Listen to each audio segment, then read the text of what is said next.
My name's Regina, and I became a single mom when my daughter, Mia, was just 10. My ex-husband, Tom, decided he'd found greener pastures with another woman. Just like that, he was gone, leaving me to pick up the pieces of our shattered family. From that day on, it was just the two of us. I threw myself into work, determined to give Mia everything she needed. I climbed the corporate ladder, worked overtime, took on extra projects, anything to make sure my little girl wouldn't want for anything. The trauma of abandonment hit Mia hard. She became withdrawn, angry. Her grades started slipping, and she'd lash out at the slightest provocation. I was at my wit's end, trying to be both mom and dad, provider and nurturer. Finally, I decided to take her to a psychologist. Dr. Sarah was kind and patient, but even she struggled with Mia's anger. "Your daughter's dealing with a lot of pain," she told me after one particularly difficult session. "It's going to take time, Regina. Be patient with her." Years passed, and things got better, or so I thought. Mia seemed to be healing, growing into a beautiful, intelligent young woman. But there was an undercurrent of resentment that I couldn't quite place. It wasn't until I started trying to date again that I realized the full extent of the damage Tom had done. Every time I'd meet someone new, someone who might actually be interested in me as more than just Mia's mom, she'd fly off the handle. The first time it happened, I was blindsided. I'd been seeing Mark for a few weeks, and things were going well. He was kind, funny, and he seemed to genuinely care about me. I thought it was time for him to meet Mia. "Honey," I said one morning over breakfast. "I've invited someone over for dinner tonight. His name's Mark, and I want the two most important people in my life to know each other." She stared at me, her eyes narrowing. "Is he your boyfriend or something?" I hesitated, not sure how to answer. "We've been seeing each other, yes. But it's not serious yet. That's why I want you to meet him." "No," she said flatly. "I don't want to meet him. I don't want him in our house. Cancel the dinner." I was shocked. "Mia, sweetie, I know this might be difficult for you, but..."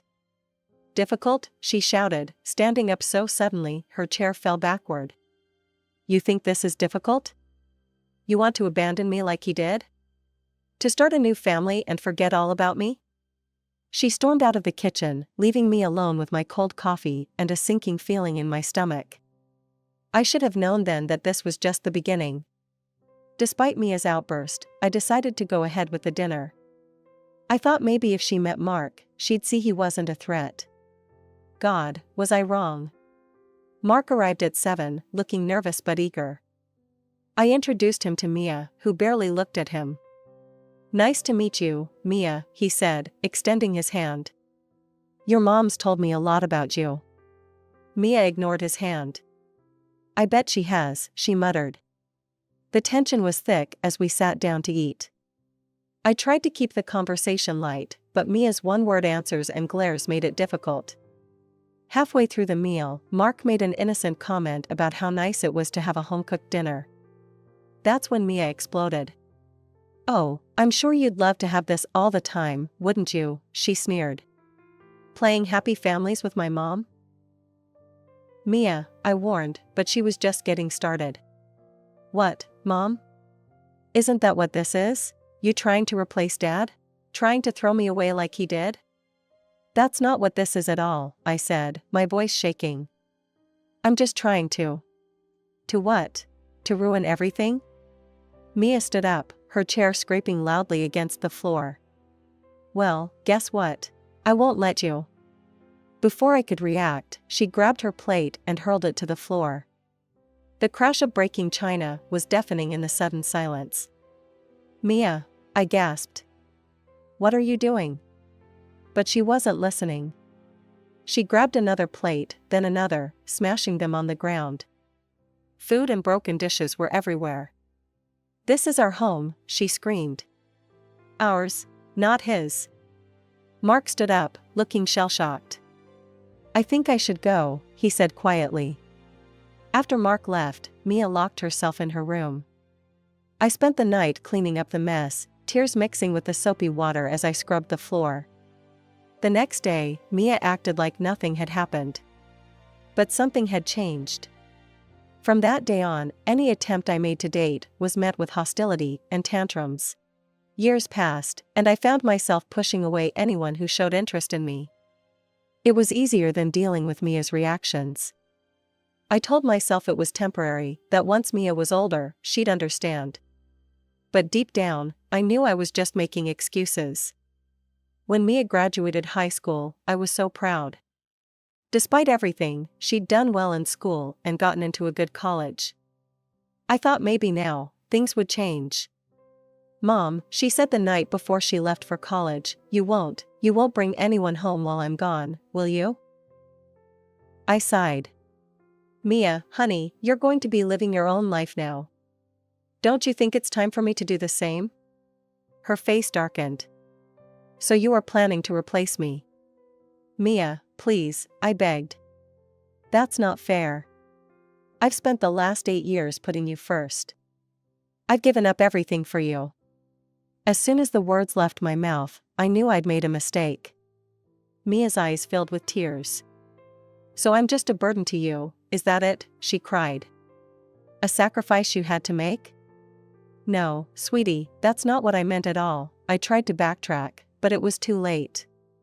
Mia stormed off to her room, slamming the door behind her. The next morning, she left for college without saying goodbye. With Mia away at college, I finally had a chance to rediscover myself. I started taking better care of myself, got a new haircut, bought some new clothes, even joined a gym. I reconnected with old friends, started going out more. And then I met David. He was kind, funny, and understood my situation with Mia. We started dating, and for a while, everything was perfect. But Mia, even from college, still tried to control my life. Every call, every visit home, she'd grill me about my social life. "Mom, you haven't let anyone into our house, have you?" she'd demand. I tried to reason with her. "Honey, you're living your own life now. Don't you think it's time I did the same?" But she'd get angry, threaten to drop out of college, say she couldn't focus on her studies, knowing I was replacing her. Once, after finding out about David, she called me in tears. "How could you do this to me? My grades are suffering because I'm so upset about you dating." It was exhausting, constantly walking on eggshells, trying to balance my happiness with Mia's demands. But I kept hoping things would get better once she graduated and started her own life. 4 years passed in this push and pull. Then, out of the blue, Mia called. "Mom, I'm coming home. And I'm bringing someone with me." My heart leapt. Maybe she'd finally found someone and understood why I'd wanted to date. Maybe now, things would change. When they arrived, I was shocked.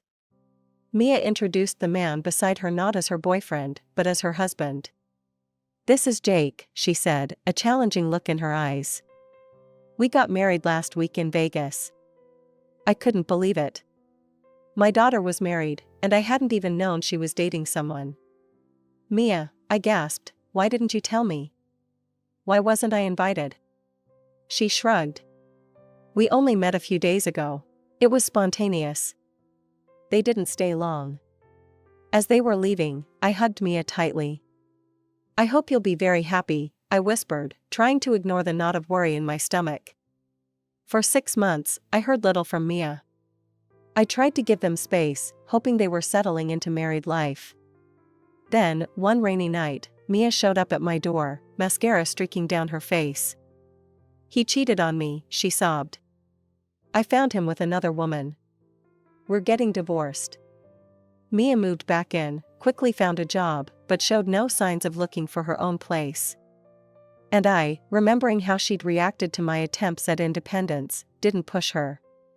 I was 46, Mia was 24, and we were settled into an uneasy coexistence when the doctor delivered the news that shattered our world. I had intestinal cancer. The diagnosis hit me like a freight train. Cancer. The word alone was terrifying. When I told Mia, she broke down in tears. "Mom," she sobbed, clinging to me, "I'll take care of you. I promise. We'll get through this together." In that moment, all our past conflicts seemed to melt away. I quit my job, thankful for the savings I'd squirreled away over the years. At least we wouldn't have to worry about money on top of everything else. The chemotherapy started, and with it came a host of new challenges. I was constantly exhausted, nauseous, and in pain. Mia took time off work to care for me, and at first, she was attentive and enthusiastic. But as the days wore on, the reality of my condition began to wear on her. The cancer had wreaked havoc on my digestive system. I struggled to use the bathroom, often needing help to clean myself afterward. It was humiliating, but I had no choice. After particularly rough chemo sessions, I'd be too weak to even make it to the toilet. I started noticing changes in Mia's behavior. The loving concern in her eyes was gradually replaced by something else, disgust. She'd wrinkle her nose when she came near me, complaining about the smell. "Mom, you stink," she'd say, not even trying to hide her revulsion. "Can't you do something about it?" I wanted to scream at her, to remind her that I was fighting for my life, that I couldn't control what the cancer and chemo were doing to my body. But I bit my tongue. She was trying, in her own way, and that had to be enough. One day, after a particularly difficult morning, Mia approached me with a determined look on her face. "Mom, I think I need to go back to work," she said, not quite meeting my eyes. "We should hire a nurse to take care of you." I nodded, trying to hide my disappointment. "I understand. We'll look into getting a nurse." The clinic where I was receiving treatment assigned a nurse named Sarah to help me at home. She was a godsend, strong, capable, and unfailingly kind. She handled my hygiene needs efficiently and without a trace of disgust. "Don't you worry, Regina," she'd say cheerfully as she helped me clean up. "We'll have you feeling fresh as a daisy in no time." With Sarah's help, my quality of life improved dramatically. But Mia wasn't happy about the arrangement. "I don't like having a stranger in our house all the time," she complained. "It's invasive." I tried to explain that Sarah was necessary for my care, but Mia wouldn't listen. Then, one evening, she dropped a bombshell. "Mom, I've been thinking," she said, her voice carefully neutral. "Maybe it would be better if you moved to a specialized care facility. I could look after the house, and you'd get round-the-clock care." I stared at her, shocked. "No, I'm not leaving my home. This is where I'm comfortable, and this is where I'm going to fight this cancer." Mia's face clouded over with anger and frustration. "Fine," she snapped. "Have it your way." As she stormed off, I felt a deep sadness settle over me. I was fighting for my life, but it felt like I was losing my daughter in the process. As the chemo treatments continued, my body waged war against itself. Each day brought new challenges, new indignities. But nothing prepared me for the day my hair started falling out in clumps. I was in the bathroom, running my fingers through my long, once beautiful hair, when a handful came away in my palm. I stared at it, numb with shock. Mia's shriek jolted me back to reality. "Mom, there's hair everywhere. I'm sick of cleaning it up." I looked at her, standing in the doorway, her face twisted in disgust and frustration. In that moment, I made a decision. "Sarah," I called weakly to my nurse. "Could you please cut my hair?" As Sarah carefully sheared away my locks, I caught sight of Mia in the mirror. Instead of offering support or comfort, she was laughing. "You look like an alien," she snickered. "Maybe you should get a wig." Her words cut deeper than any surgeon's scalpel. That night, after Sarah had gone home and Mia had retreated to her room, I cried silently into my pillow. Where had I gone wrong? How had my sweet little girl turned into this cruel stranger? Weeks passed, and I continued my battle against cancer. Every day was a struggle, but I was determined to fight. Then, one afternoon, Mia dropped another bombshell. "Mom, I'm having some friends over for my birthday next week," she announced casually. I blinked in surprise. "Here? Honey, I don't think that's a good idea." "The noise. I need rest." Mia's face hardened. "If you don't like it, you can go somewhere else for the night." Actually, that might be better. I won't have to be embarrassed by you in front of my friends or deal with the smell. Her words hit me like a physical blow. I'd been bedridden for days, barely able to move. But in that moment, fury gave me strength. I pushed myself up, fixing her with a glare that would have made my own mother proud. "This is my house," I said, my voice low and dangerous.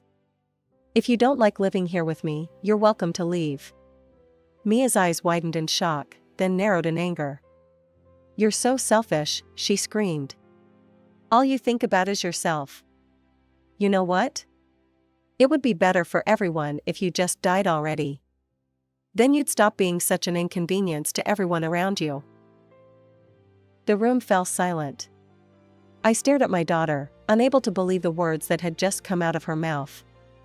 In her eyes, I saw no trace of the little girl I'd raised, no hint of love or compassion.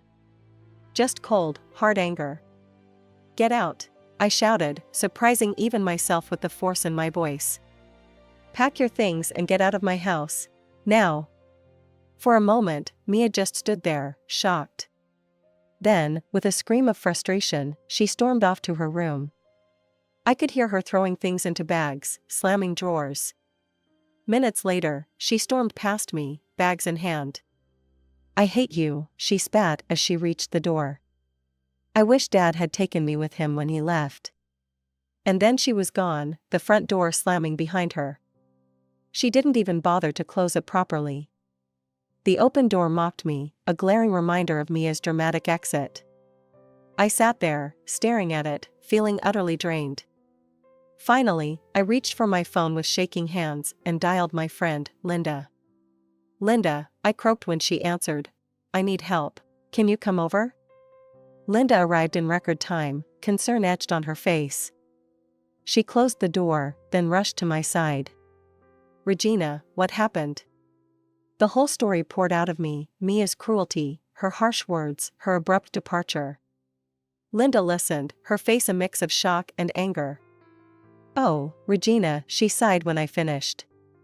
"You need to forget about that ungrateful girl and focus on yourself. You're fighting cancer, for God's sake." We talked for hours, tears flowing freely between us. As the sun began to set, casting long shadows across the living room, I came to a painful realization. "It's my fault," I whispered. "I raised her to be this way. I always put her needs first, ignored my own. I thought I was being a good mother, but I was just teaching her to be selfish. From now on, I'm going to be selfish. I'm going to think about myself for once."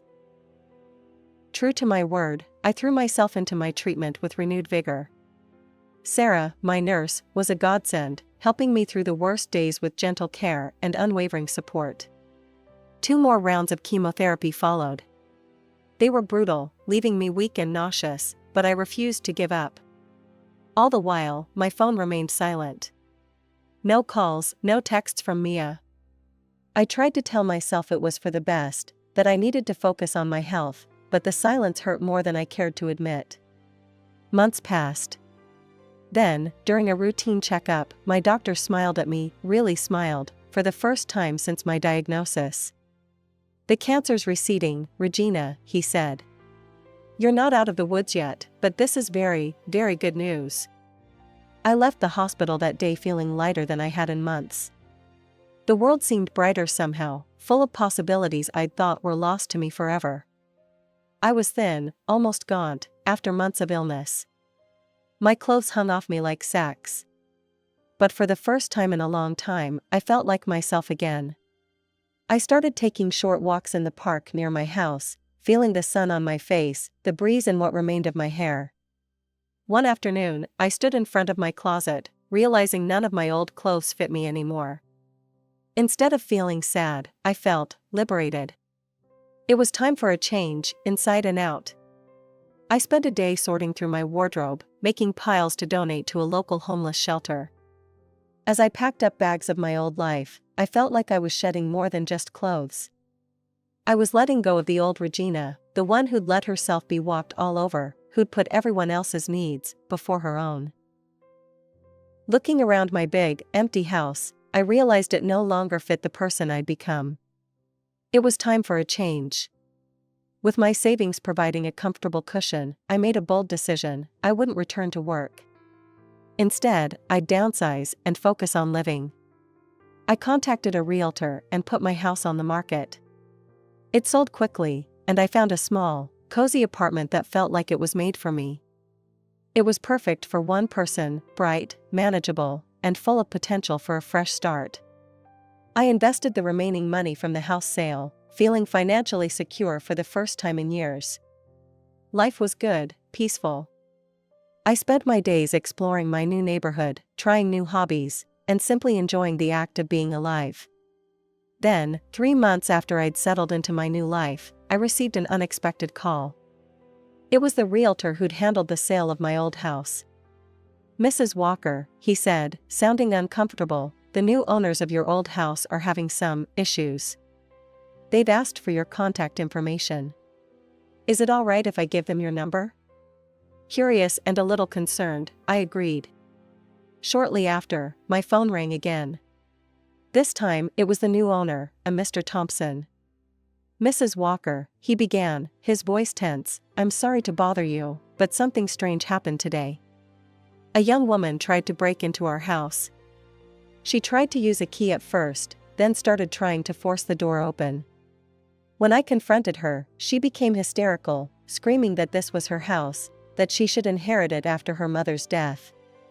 The blood drained from my face. Mia. It had to be Mia. She thought I was dead and had come to claim her inheritance. "I'm so sorry, Mr. Thompson," I said, my voice shaking. I think that might have been my daughter. We've been estranged. She must have assumed." "Your daughter?" He sounded shocked. "But she said you were dead." "I've been very ill, we haven't spoken in months," I explained, not wanting to go into details. "Mr. Thompson, could I ask a favor?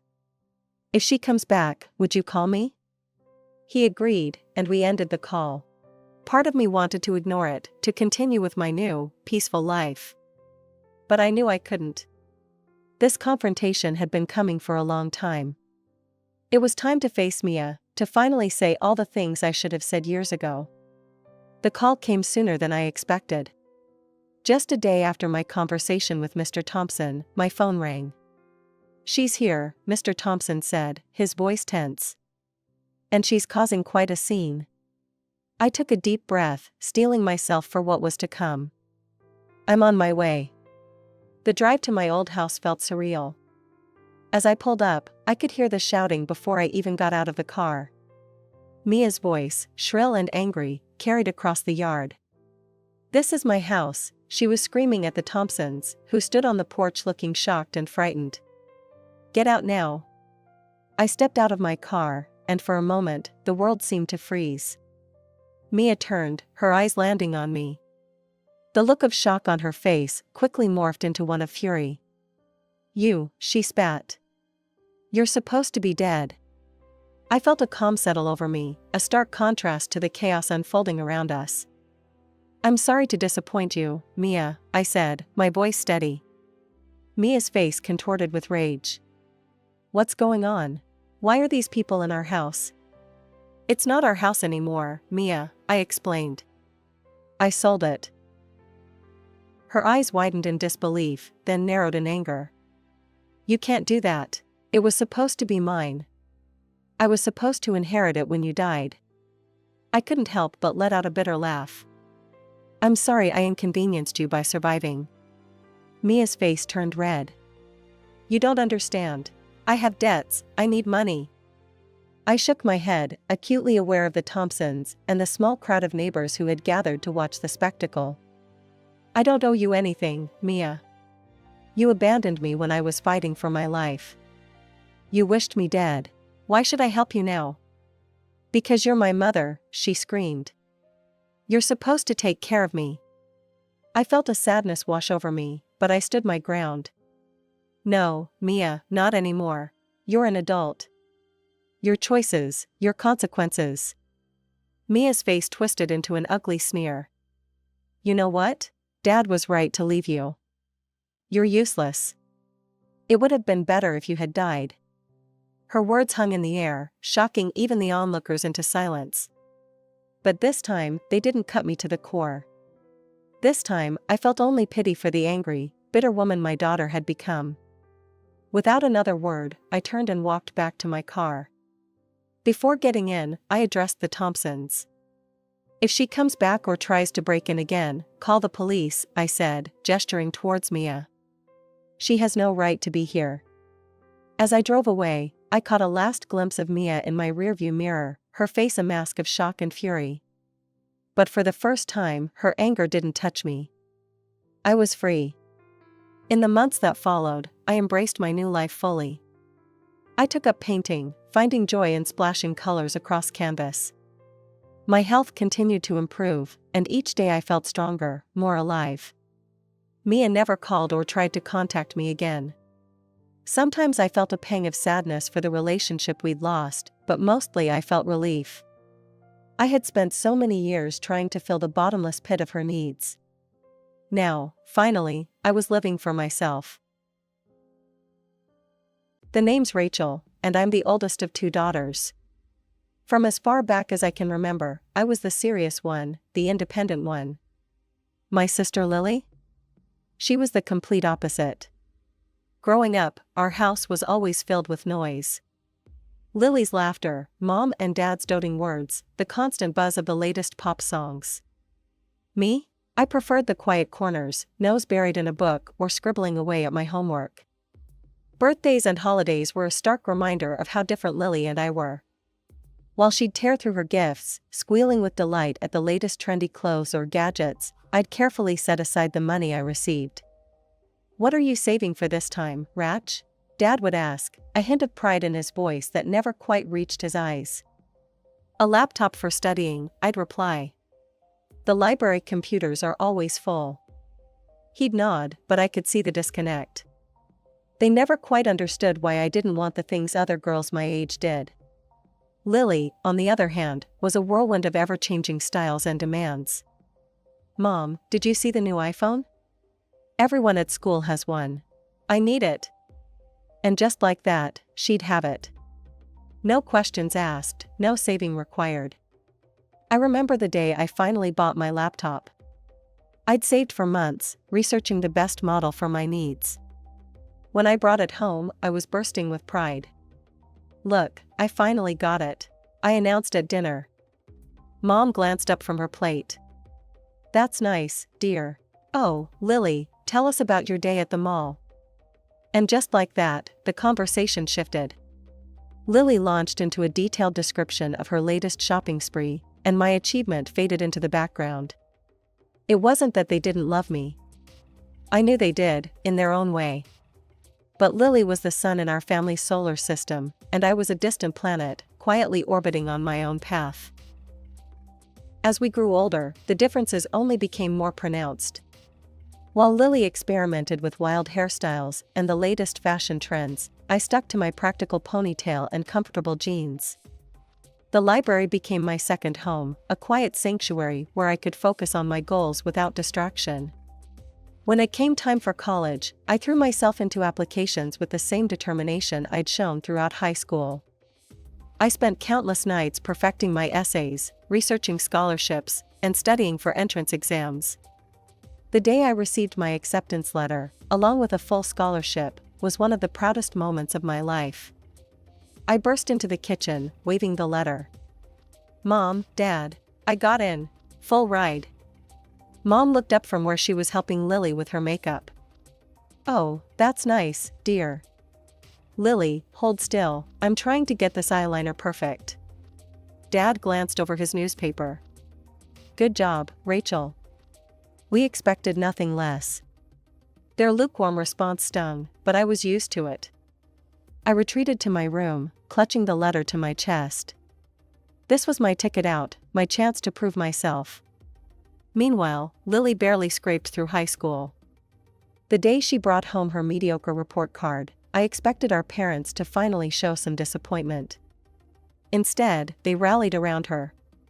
"Oh, sweetie, don't worry about it," Mom cooed, stroking Lily's hair. "College isn't for everyone. You're talented in so many other ways."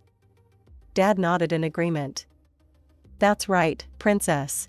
You'll find your path. I couldn't believe my ears. Are you kidding me? She barely passed. Mom shot me a sharp look. Rachel, don't be cruel. Your sister has other gifts. I bit my tongue and retreated once again. It was clear that no matter what I achieved, Lily would always be the favorite. College was a breath of fresh air. For the first time, I was surrounded by people who valued hard work and ambition. I threw myself into my studies, determined to make the most of this opportunity. One day, during my sophomore year, I got a call from home. It was Lily, her voice bubbly with excitement. Rach, guess what? I'm thinking of taking some beauty courses. Mom and Dad think it's a great idea. I wanted to tell her about the fascinating research project I was working on, about the internship I'd landed for the summer. But I knew she wouldn't care. As I hung up, I couldn't help but feel a mix of frustration and determination. I was on my own path, and I was going to make it count. The years flew by. While Lily flitted from one beauty course to another, never quite finishing anything, I graduated with honors. I landed a job at a prestigious company before the ink was dry on my diploma. The day I moved into my own apartment was bittersweet. As I unpacked my meager belongings, I thought about how different my life was from Lily's. She was still living at home, being pampered by our parents. But I was standing on my own 2 feet, ready to take on the world. My first few months at work were a whirlwind. I worked longer hours than anyone else, determined to prove myself. My dedication didn't go unnoticed. Within a year, I was promoted to team leader. I called home to share the news. Mom answered, "Oh, Rachel, that's nice. But guess what? Lily's met the most wonderful boy. He comes from such a good family. We're all so excited." As she rattled on about Lily's new boyfriend, my promotion faded into the background. I hung up feeling deflated but more determined than ever. If my family couldn't appreciate my achievements, I'd just have to achieve even more.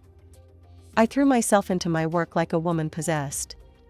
Days blurred into nights, weekends became just another opportunity to get ahead.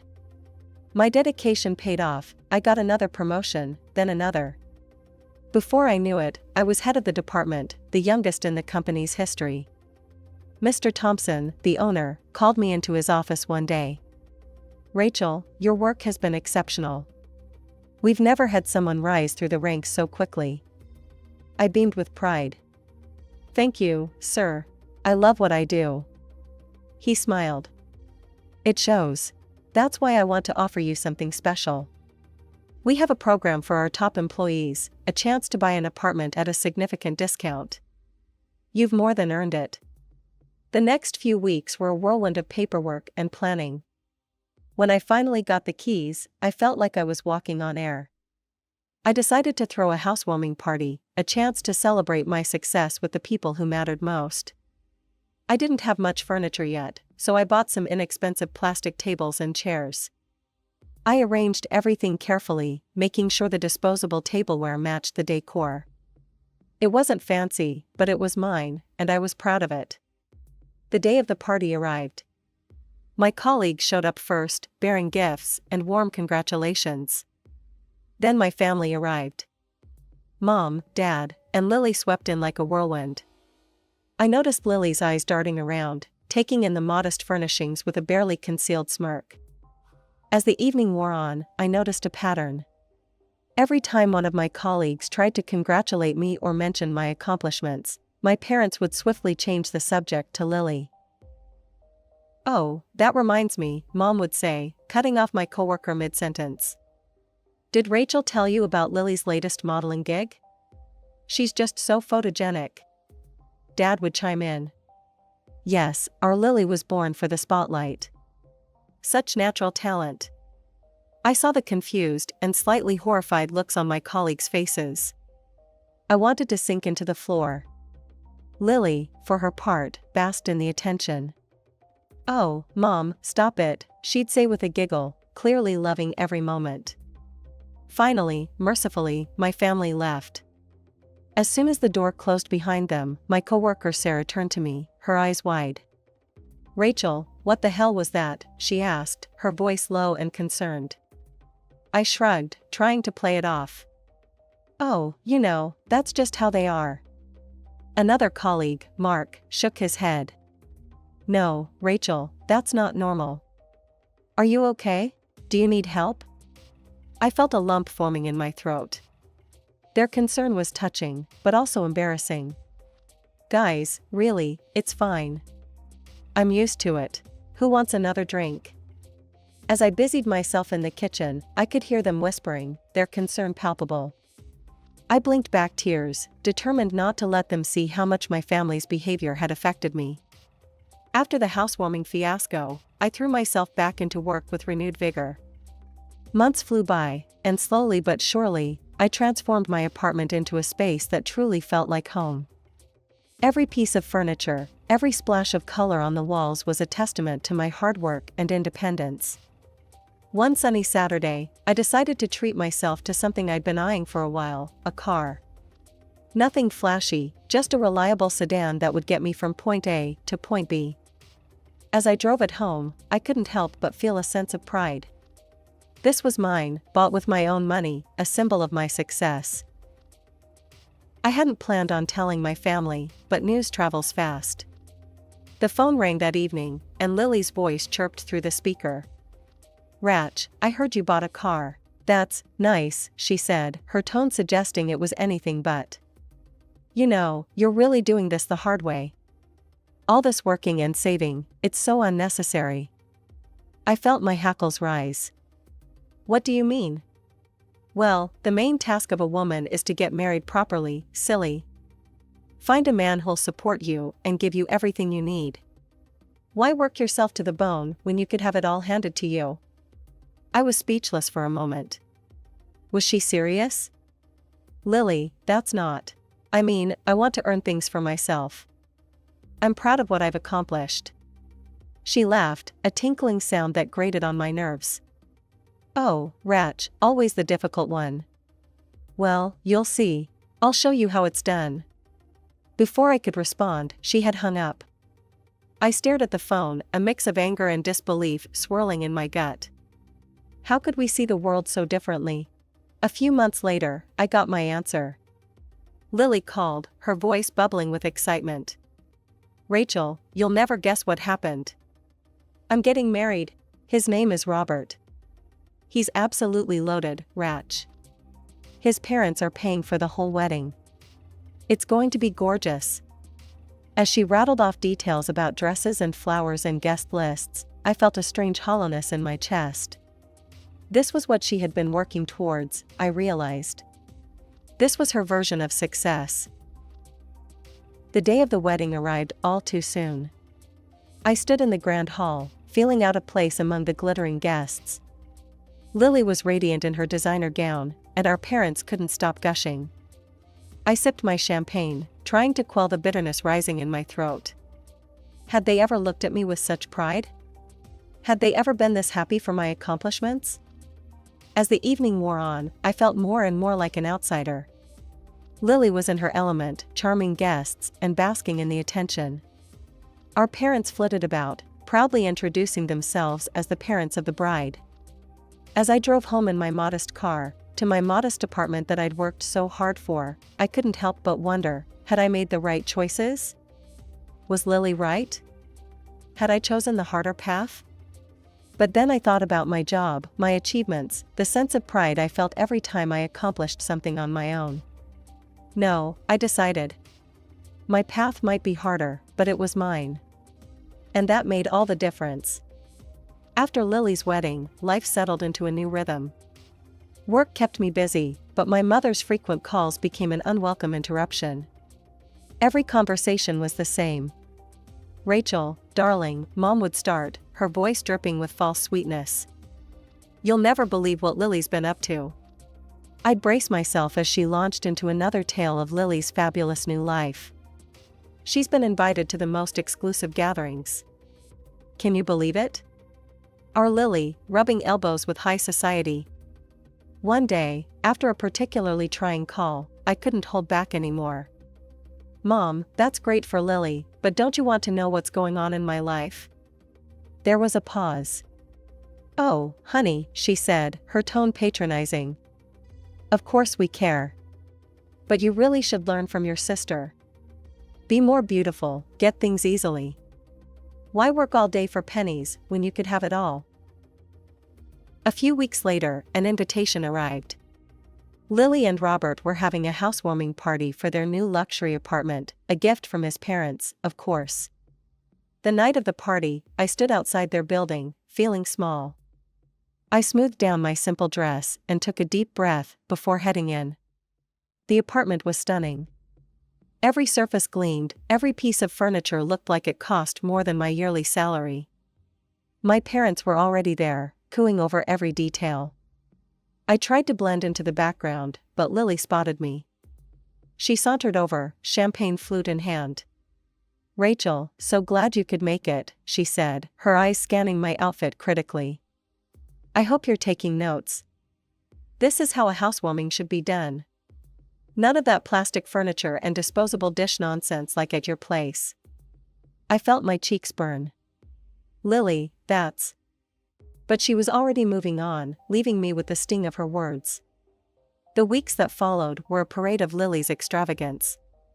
She seemed to buy everything in sight, always the most expensive option. Then came the car. I was leaving work one evening when a sleek sports car pulled up beside me. The window rolled down, revealing Lily's smug face. "Like it?" she preened. "Just a little gift from Robert. Thought I'd take it for a spin." I glanced at my reliable but unremarkable sedan. "It's very nice, Lily." She followed my gaze and laughed. "Oh, Rachel. Always settling for less. You'll always be working for others, while I live the good life. Ta-da." 2 years flew by in a blur of spreadsheets, meetings, and promotions. While I climbed the corporate ladder, Lily seemed content to climb from one shopping spree to the next.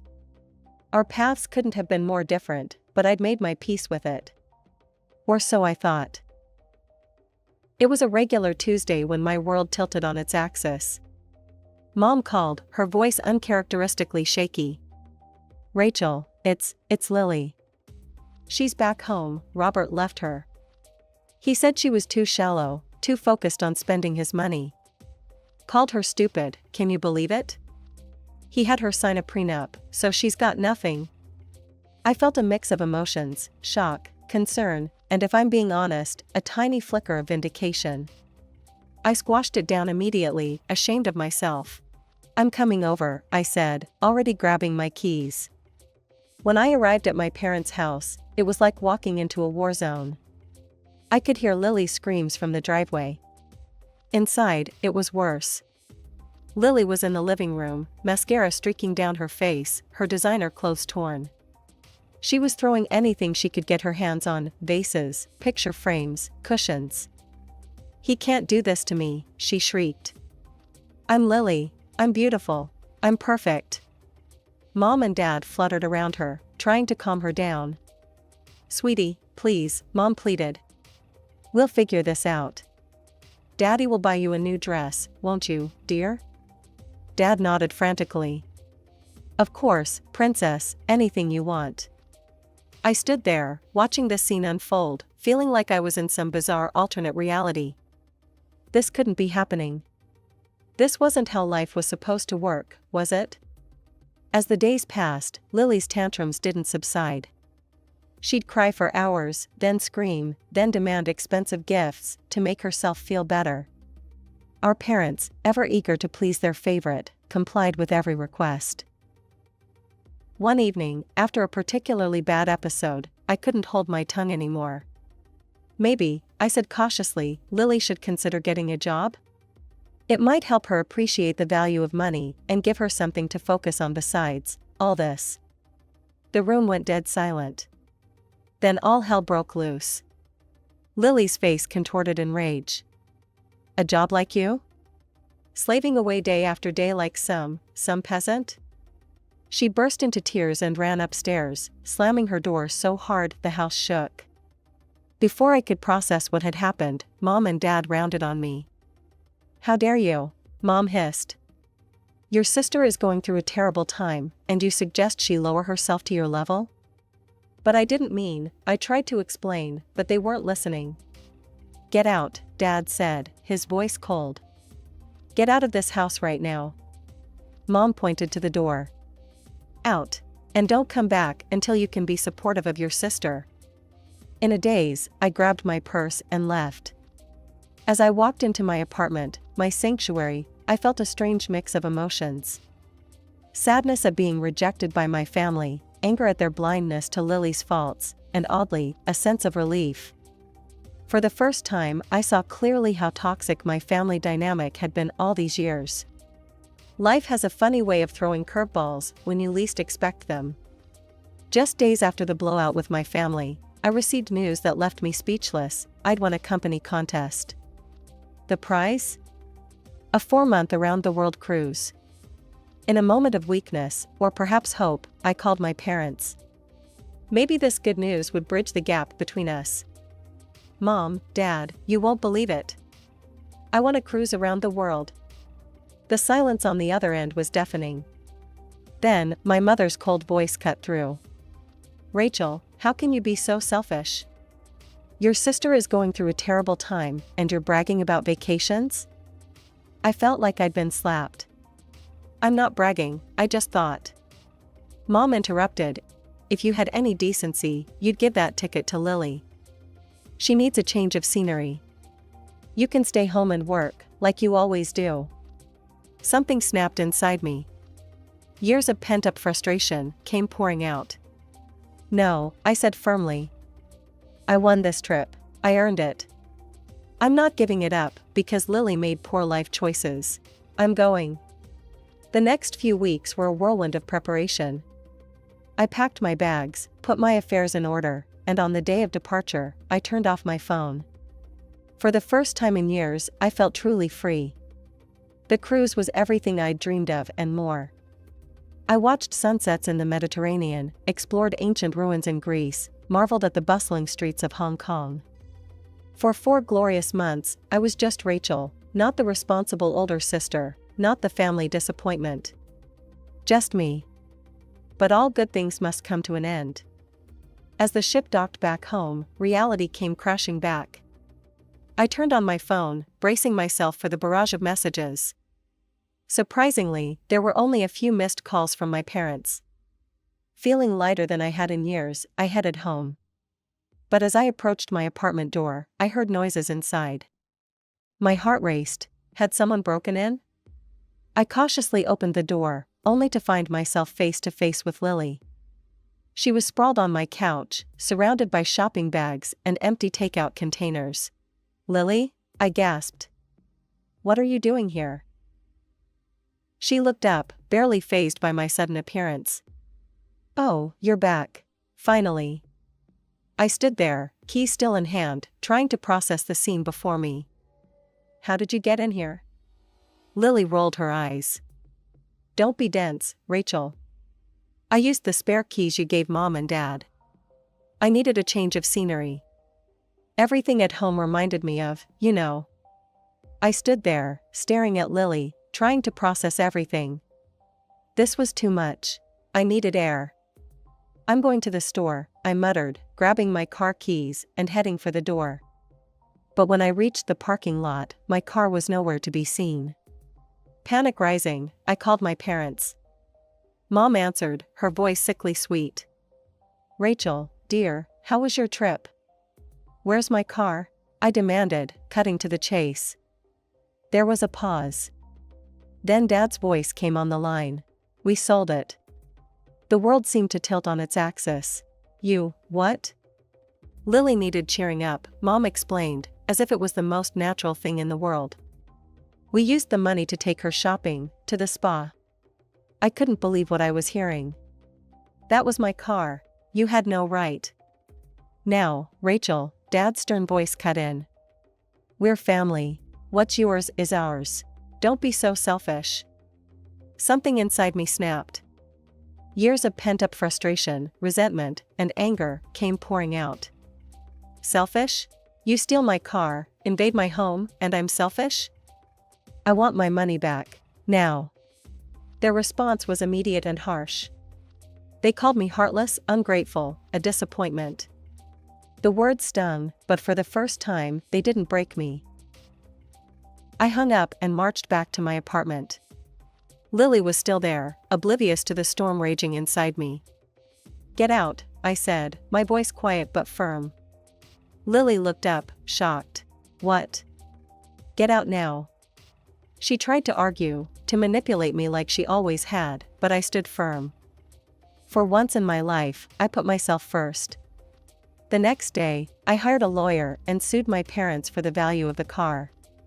They were furious, threatening to disown me, to cut me out of their will.